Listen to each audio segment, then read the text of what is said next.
Bapak Ibu sekalian, saya sebenarnya ingin menyampaikan, kita semua sudah tahulah bahwa situasi kebobrokan. Nggak apa-apa, saya juga sama dengan Pak Harto. Kalau misalnya mau diapain, nggak apa-apa. Tetapi saya punya keyakinan bahwa saya berjuang untuk agama, bangsa, dan negara. Itu koridornya. Dan saya sebagai mantan prajurit, ya saya hadir di sini itu juga karena sumpah saya dulu.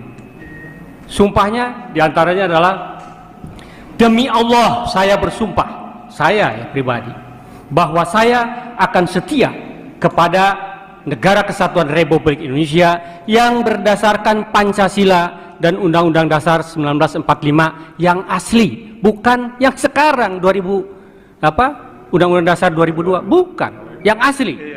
Jadi oleh karena itulah saya hadir di sini, gitu ya.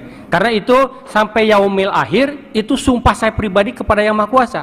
Saya harus setia kepada negara, bukan kepada pemerintah. Kalau pemerintahnya itu amanah, ya, dia pegang itu pedoman kehidupan berbangsa dan bernegara, Pancasila dan UUD 45 yang asli, oh saya siap rela mati untuk kepentingan pemerintah. Tetapi manakala pemerintah ini mengakomodasi komunis, kemudian gayanya liberal kapitalis, enggak, saya siap mati untuk itu, untuk mengembalikan. Allahu Akbar. Jadi Bapak Ibu sekalian, ya kita sudah tahulah situasi negara ini. Kita jangan bohong. Jadi saya sebenarnya ada keprihatinan saya, ya, kepada adik-adik saya yang masih dinas. Harusnya TNI dan Polri, oke lah, Polri itu bukan kesatuan saya, tetapi TNI harusnya dia pegang koridor. Manakala pemerintah keluar dari koridornya, harusnya dia datang kepada pemerintah. Pemerintah masuk loh kepada koridor. Ini loh yang dibuat oleh founding father kita. Di sana tujuan kita. Sekarang saya mohon maaf ya, dari tujuan negara saja sekarang sudah diacak-acak. Sekarang kan ada 4 tuh tujuan negara tuh: melindungi bangsa dan wilayah, ya, mensejahterakan kesejahteraan umum, mencerdaskan kehidupan bangsa, kemudian ikut serta di dalam perdamaian dunia. Sekarang kita lihat wilayah dijual.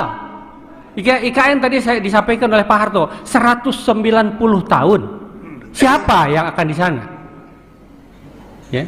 Saya kemudian BUMN sekarang kalau saya tidak salah boleh dikelola asing oleh 100% dikelola oleh asing. Padahal itu adalah sarana untuk entrepreneur bangsa kita. Ya. Jadi semua acak adul. Jadi kalau kita lihat ya, apa sih kehidupan berbangsa dan bernegara? Geodemo konsos, ya, geografi, demografi, kemudian konsos, ipolek sospud milhan. Coba mana ada nggak sekarang yang membanggakan kita dari seluruh kehidupan, komponen kehidupan berbangsa dan bernegara. Semua memprihatinkan. Sekarang para pejabat, punten ya, oknum lah saya sampaikan, ya tidak semuanya mungkin, tetapi kalau menurut saya mungkin hampir semuanya juga gitu. Sekarang itu berlomba-lomba untuk mencari kekuasaan, untuk mencari duit, kekayaan, untuk perutnya kenyangnya perut masing-masing. Loh saya prihatin Pak, saya di Bandung tiap hari saya melihat itu bangsa pribumi yang harusnya mewarisi kekayaan negara ini hidup dari tong sampah satu ke tong sampah yang lainnya. Innalillahi. Kalau saya monitor ceramahnya Cak Emput atau Pak Mahfud, kalau pemerintah ini mengelola negara ini dengan benar dari tambang saja, harusnya pemerintah mampu menyantuni warga negaranya mulai dari yang baru lahir sampai dengan ke yang mau game over 20 juta per bulan harusnya. Tetapi sekarang apa yang dirasakan oleh rakyat, oleh masyarakat kita? Tidak ada tuh menurut saya, ya, benar-benar berjuang. Yang sekarang diberi mandat oleh rakyat itu berjuang untuk kepentingan rakyatnya. Jadi harta kekayaan negara yang dikelola oleh mereka itu benar-benar berjuang untuk kepentingan rakyatnya. Gak ada. Ada sih ada, tetapi menjelang saat pemilu sekarang nih yang dibutuhkan, baru dikasih sembako rakyat, tetapi hanya untuk mencari suara. Innalillahi. Jadi keprihatinan saya itu Oleh karena itu, saya sudah sampaikan kepada siapapun, organisasi apapun, kalau saya diajak untuk membela agama, bangsa dan negara ini, ya, mensejahterakan rakyat, saya ikut. Mau dijadikan sebagai anggota pun saya ikut. Dan saya tidak pengen apa-apa, ya. Saya usia udah 65, sudah dapat bonus. Apalagi Pak Harto tadi, Pak Slamet, Pak Narko, kita ini udah bawa tanah, nggak pengen apa-apa lagi, tetapi selamatkan anak cucu bangsa ini. Allahu Akbar. Ya, jadi sekali lagi saya sampaikan berkali, saya nggak pengen apa-apa, enggak. Kalau seandainya Undang-Undang Dasar 45 sudah kembali ke aslinya, di situ ada proteksi terhadap pribumi Nusantara. Saya tidak mau seperti Singapura, saya tidak mau seperti Amerika yang Indian itu hilang dari peredaran. Kemudian saya juga tidak mau seperti aborigin di Australia. Yuk kita sama-sama bangun negara ini, tetapi bahwasanya ada resolusi PBB tentang pengakuan terhadap hak-hak masyarakat pribumi. Jadi yuk sama-sama kita bangun, ya. Ya punten ya, yang ada warga negara Indonesia dari bangsa lain, ya, yuk sama-sama kita. Makanya saya di dalam punten, di dalam UUD 45 itu adendumnya, salah satu saya sarankan untuk pasal 6. Pasal 6 kan presiden adalah orang Indonesia asli. Sekarang kan sudah dirubah. Presiden warga negara Indonesia yang sejak kelahirannya dia berada di Indonesia sudah bisa jadi presiden. Jadi kalau negara X ingin menguasai Indonesia dengan Undang-Undang Dasar 45 palsu, tidak perlu saya invasi.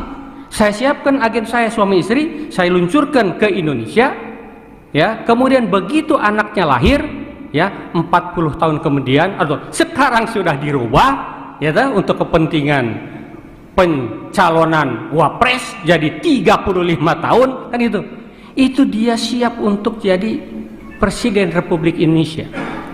Operasi intelijen strategis dan kekuatan saya jadikan si agen saya jadi warga negara Indonesia, ya. Kemudian dengan kekuatan duit saya bina kekuatan di sini.